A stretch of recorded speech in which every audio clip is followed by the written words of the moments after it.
Good morning, dear student, and welcome back to our next lecture based on the optical photodetectors. That is the module number 5.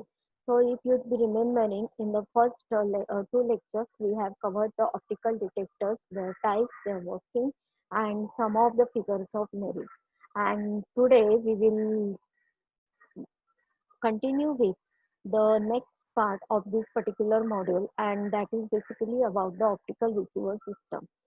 So, you'd be remembering these are the 7 units of this module, and we have finished with the first 3 modules.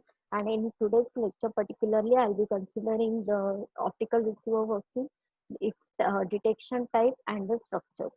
So these are the learning objectives which are set. So what you'll be able to learn here: the working of optical receiver, know various receiver structures, then understand what is the coherent, non-coherent optical detection and differentiate between them. And in the next lecture, once I'll complete the source noise and all that, you will learn the sources of noises, the two important terms, signal to noise ratio, beat error rate, which is used in analyzing the performance of any optical receiver. So let's begin here with the understanding of the optical receiver operation. So this particular diagram shows the basic element of any optical receiver. So it starts with the optical detector that basically does the conversion from light to electrical signal. But as you learned in the previous lectures, the optical power which is generated, the output signal which is generated by optical detector is too low, maybe in milliwatts or microwatts. So it requires amplification. The amplification may take place via or one or two stage amplification. Such a signal as is affected by noise. So the noise minimization is done via the digital equalizers, and finally it is filtered and is then given to the decision signal and further to the further processing clock. Let's have a look at a detailed diagram of any optical communication link. So here I would like to introduce a new term, that is the optical communication link. In optical communication system, the entire communication system that starts from transmitter to the receiver comprising the transmission part is referred to as a link. And there are two optical links, generally the analog and digital, that we will see shortly. But prior that, let's have a look at the detail here blocks which are used from transmitter to receiver. So as seen over here, we get the original information signal, which is frequency via encoder, which is then modulated using optical source, and then it is transmitted over optical fiber. Once it reaches at the optical receiver, it undergoes the optical detection. So we get the electrical signal back, which is amplified and decoded, and this is how the information signal is reproduced. So now let's understand what's the difference between analog and digital optical link. So here is a diagram. As you can see on the top part of this diagram, we have an analog signal, an analog modulator, and with the fiber communication system, it is transmitted, and in the receiver being it is modulated with the analog signal. It is also demodulated using an analog demodulator. But if now my information signal is converted into a digital form, so we here use a digital modulator, again using the same infrastructure. The digitally modulated signal can be transmitted, and as it is a digitally modulated signal, we use the digital demodulator and the information is reproduced back. So I think it's a easy concept to understand. It is similar to your analog communication and digital communication. So optical fiber communication system can be used for both. But nowadays, mostly it is followed for the digital. Mostly we use the digital modulation, having the numerous advantages of digital communication system. So here it shows a typical digital optical digital link. The information signal which is converted into a light pulses equivalent to, and then this signal undergoes a modulation using an optical source which gets coupled onto optical fiber. Once it reaches at the receiver, it undergoes the photo detection, again the amplification and the further processing. And for your information, I have got one more this digital optical receivers diagram. So you can see what is it? It is optical QPSK. So this is similar to what you learn in digital communication of QPSK modulator. So as seen over here, our original information signal is divided into two sequences, maybe odd and even. Then it, I mean, they are phase separated, and then these two undergoes the modulation separately via two carrier signals, and they are combined, and what you get the optical QPSK signal. So here, most of the understanding of these modulation skills are based on your learning in digital communication. So it could be QPSK, it could be binary FSK, binary MSK, or AMR QPSK, and so on. And all are used even in optical communication system. And here is a particular diagram that shows the status of a signal when it travels through the uh, over its path starting from the transmitter to the receiver. So this is what our original electrical pulses, which on modulation via optical source are converted into the optical pulses. When such optical or light pulses transmits on optical fiber, you will see now the shape has no more remains same because it has undergone the attenuation and dispersion. And such dispersed and attenuated pulses when reaches at the optical detector on conversion gives us again the distorted pulses and a very low power output pulses. So first, these pulses are amplified so that its power or voltage is increased, and then their shape is restored by using a decision circuit. This is like your integrator dump circuit.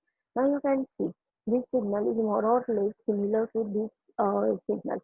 So we have successfully done the optical detection, and then it can be further processed through a digital signal processors to be useful for its reproduction. Now, moving on, let's understand the type of detection that is followed in optical receivers. So, first it is non-coherent and the second is coherent. So, starting with the non-coherent receiver, the first point shows these are also known as intensity modulated and direct modulated receivers.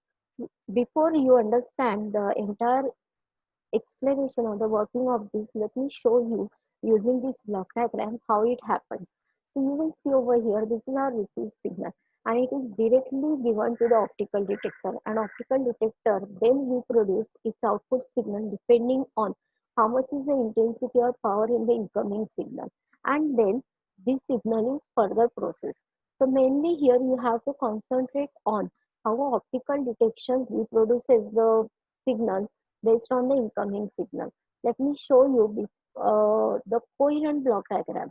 So in coherent receiver, you will see the incoming signal now is not given directly to the optical detector. Rather, it is first processed with another light signal that is generated from a local optical source. This is somewhat like what you learn in the QPSK receiver, a local oscillator, then a locally generated carrier which is then heterodyned with the incoming signal. So this is the main difference between the coherent and the non-coherent receiver. But the principle of coherent and non-coherent detection, this processing is somewhat different than what is there in the digital communication, that you will understand shortly. So let me go back to the non-coherent receiver and finish its explanation. So as shown over here, it consists of a photodetector plus the further circuit that is amplifier, equalizer or another processing circuit. Then the incoming optical signal is converted directly into the demodulated signal, demodulated electrical signal. So here this demodulation will be based on only on the intensity, that is the amplitude we can say of the incoming signal, and it is not taking into consideration phase or frequency of the incoming signal. That has made possible in coherent detection. So Here, the directly detected current is proportional to the intensity of the optical signal. And being this detection is based on only one parameter of my incoming signal amplitude. This has got very limited applications. So typically, it is used with the data rates which are in the range of 10 gigabits per second, which are very low considering the optical fiber capability. And hence, students, uh, knowing its limitations, the people who are working in this field thought of modifying it and exploiting the other characteristic phase of frequency of the light signal and modifying it to a coherent detection. So we get a here coherent detection. So which I explain you here that in coherent detection as can be seen the incoming signal now is mixed with locally generated carrier signal. We understand here the locally generated carrier signal is not an electrical signal because my incoming signal is an optical signal. So it has to be again an optical signal. So using a local optical source, it could be a laser, a local light carrier is generated, which is then mixed, and this is how depending on the your design, I can extract the phase of frequency, and then the optical detector will detect it accordingly, and we can now using the further blocks process it. So going back, the what is the major aspect of this communication system? Though it is power, so the light signal has also got characterized by frequency, and you would have learned in your 12th standard the basics of the light. So light can be monochromatic or coherent, so where we get multiple frequencies or a single frequency of light, and based on this we can develop this system. So in this particular system here the property of light of coherent and non-coherent itself is used in producing the coherent say, modulation outputs. So this is not similar to what is in radio communication or RF communication, what we learn there. Basically, those systems refers to the detection techniques in which carrier is generated locally at the receiver for detection signal. Often, fiber optic system will operate around a given wavelength. So we go for coherent optical communication, and this I already explained you. So the best part of this coherent detection is what it offers very high sensitivity and enormous bandwidth as compared with the existing non-coherent system. How come here the sensitivity is improved, student? Because student, I am here following the phase changes and frequency changes. So via these changes also, the optical detector can reproduce the signal. So it is more faithful and increase in the with the increased quantum efficiency. Hence, it is said to be more sensitive and the bandwidth, because now I am using coherent light over here over which comprises lots of wavelength. So I can use it over a wider frequency range. Hence, bandwidth also gets increased, which is very important for the for providing services to the wider applications which are used over optical communication system. So all here I have listed down all the advantages of this coherent detection system. We get improved receiver sensitivity. We can have the amplitude, phase, and frequency modulation depending on how it is designed. Then uh, with the parallel development with the digital signal processing, highly sophisticated DSP processes can also be employed in the optical receivers, and we can produce here the signals and make this particular system to work at a higher data speeds. So these are all benefits of coherent system, and that's why mostly generally in optical communication system, coherent detection is preferred over the non-coherent detection. Going further, we get here two types of optical coherent receiver, and this is the optical heterodyne receiver.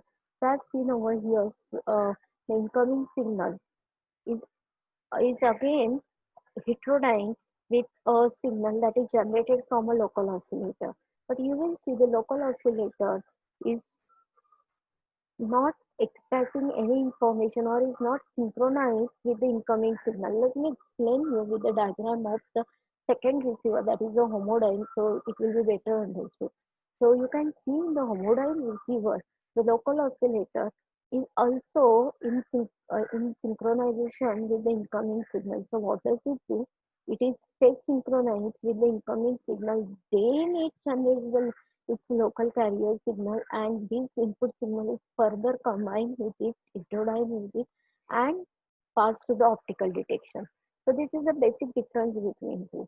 How the local oscillator is generating its local carrier, whether independent of the input signal or in synchronization with the incoming signal.